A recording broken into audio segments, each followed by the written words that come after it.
Microphone's working. Hi, this is Cam with Powder. I'm here with Richard Allen, who owns Vintage Ski World in Carbondale, Colorado. Vintage Ski World is, as the name suggests, a giant compendium, potpourri, garage full of interesting artifacts from the ski industry for more than, I'm going to guess, 6 decades, actually, maybe even longer. He's got vintage skis, vintage boots, vintage clothes that you can buy, vintage posters, vintage pins, vintage patches, all manner of publications, all sorts of stuff. And so we're here with Richard. We're going to take a little tour of the store. Richard, tell me about how this started. Well, I started by collecting my family's clothing and skis from their home in Snowmass back in the mid-70s. Did they know you were taking their clothes? Yeah, they did. Yeah. They were comfortable with that, huh? Yeah. Let's just start going around the store and taking a look at a few things. Okay, well, one of the main things we sell are these posters. A lot of these we print. There's like Aspen, and here's some, that's one of our best sellers, the Highlands Bowl, and some Winter Skull posters, Stein Eriksen, and so forth. So that's really popular. And then we get over here, we sell a lot of these ski patches and pins. Here we got Sun Valley and Sugar Bush, Ruidoso, I can't believe that.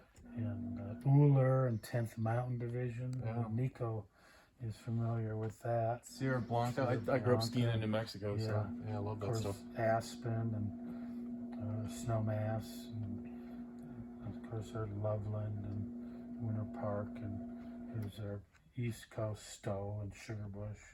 Of course, Squaw Valley, Lake Placid, Mammoth. So we sell a lot of those. Cool. And then Let's take a look at some old skis. I on want to over get to here. the cranberry skis. yeah, we'll take a look at these. I got the microphone close.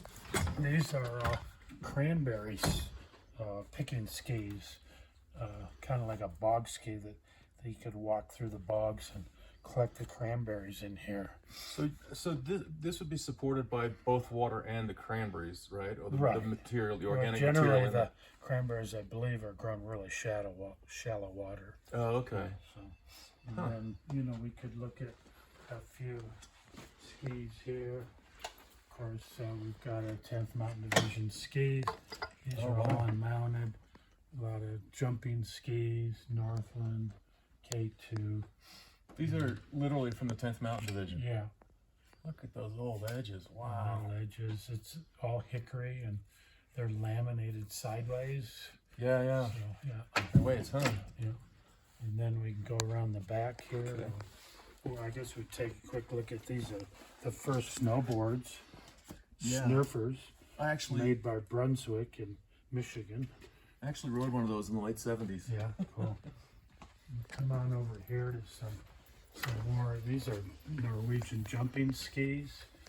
And then What kind of year would those date to? those are from the 50s, And then these are jumping skis from the 40s by Northland. And the cable binding back then was the big thing. That was the way to go, wasn't Bear it? trap cable binding. Yeah. And then we could go and look at this pair of skis. These actually belong to Klaus Obermeyer. Had Oh, these really? dropped off here for me. And these are early head skis, probably from the late 50s. And they're 7 foot tall. And, Klaus is a pretty little guy. So that was a lot of skis. That was one. I skied with Klaus about 10 years ago. My daughter and I couldn't keep up with him. He was 89 at the time.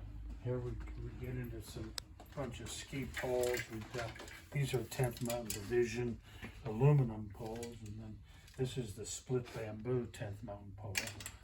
Here we've got your classic bamboo pole from the 40s, Tonkin cane, real popular, and then of course the 70s cross-country poles, mostly made in Norway. Why are the bales so big on these old Well, poles?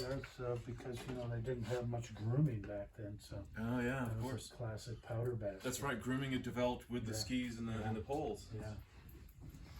And then, we can come around and see, some ski boots. These are the plasticized leather boots that came out in the later 60s, just before Lang. This is like a modern fashion accessory. Before Anyone that, on of course, slips we just had our leather a square toe boot like that from the 40s. And we come around here and see most of these skis here are over 100, 150 years old. 150 years old. Got skis like this. Get the cobwebs off. You know, probably made in Norway. Where do you get things like this? Most of these skis come out of my friend from Minnesota. He's my main picker. He picks skis from me. This is an interesting custom-made pair where they cut the top sheet to bend to make the tip. Huh. Yeah. What, 1900s, huh? Like Yeah. 1908 kind of? Early 1900s. Okay. Yeah. Wow. Amazing. And then, you know, you got your Those are handmade. those are extraordinary. You get the top of those, Neako. Those are 10 foot tall. These are probably made in Finland or Sweden. They normally made these narrower skis, where the Norwegians made most of their skis were wider. You know, so Have you ever tried skiing on any of these old vintage skis? not that old, but I have skied on like my dad's skis, Roswald skis from the 40s. Oh, really? And then, you know, of course, we have our snowshoes, and these are classic 10th Mountain Division snowshoes by Lund, Northland, Snowcraft. Different manufacturers have made snowshoes for the 10th Mountain Division. So there's a quick run through on my collection here at Vintage Ski World. Thank you.